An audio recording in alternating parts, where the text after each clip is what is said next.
With this ability, you can create people like him.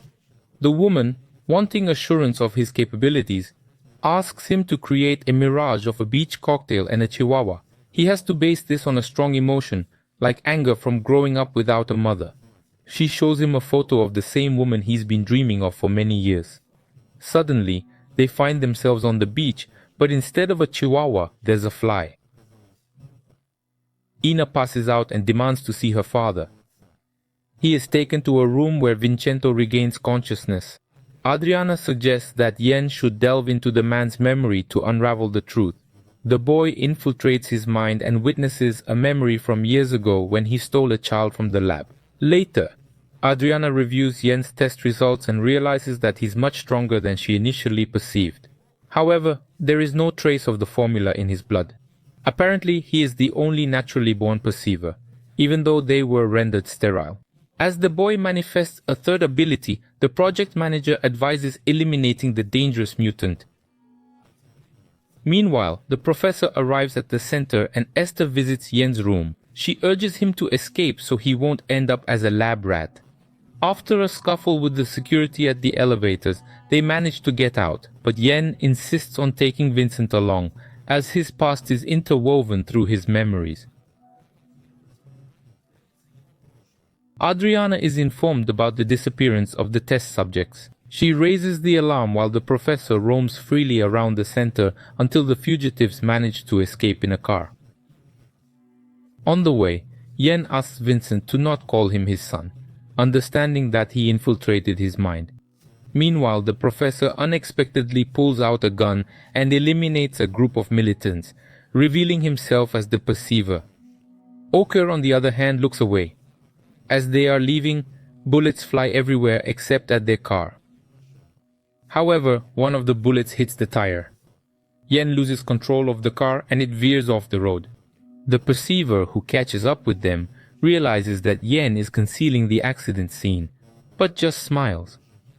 Later, Yen and Esther take Vincent to a roadside hostel for the night, where Esther confesses that consciousness can work. In the morning, they relax on the hotel roof and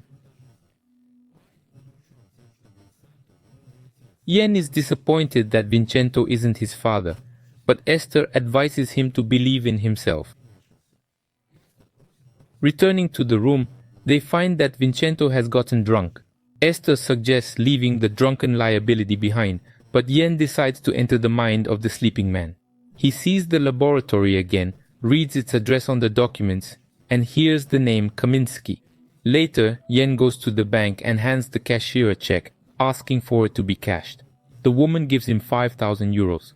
But as soon as Yen walks out the door, she discovers a note in her hand saying, "Sorry." Security tries to pursue them, but Yen and Esther manage to evade them. Back in their room, Esther is ecstatic about their fortune, but Yen has his doubts. As Esther is taking a shower, Yen hears the sound of a motor and creates a mirage. But the perceiver who walks into the room knows that projections are powerless against mirrors, locating Yen instantly. Yen launches into a fight and the man struggles to calm the raging youngster. Bull. He enters Yen's mind and finds out everything that transpired in the last few hours. The perceiver leaves when Vincenzo returns and brings Yen to his senses. Yen announces that they are headed to Warsaw and refuses to run and hide. Meanwhile, the agency is tracking the purchase of tickets to Warsaw, and the duo finds an abandoned laboratory building. Yen and Esther get inside, and soon Yen recognizes the room from his dreams. Examining the wall, they discover a hidden compartment. The hidden compartment contains documents about the experiments conducted here, and a diary that turns out to belong to his mother, Ursula Kaminsky. After a while, a perceiver arrives and asks for a chance to talk. Yen tries to trick him by creating projections, but the perceiver easily unravels them. In the end, he takes Yen at gunpoint, showing that he could have killed him long ago, but he didn't because Yen is his son. Ursula and several others were created in the 1950s during the Cold War. They were treated with a special drug according to the Kaminsky formula, which is why they developed extrasensory abilities. But when the war ended, the authorities started hunting down and eliminating dangerous mutants one by one.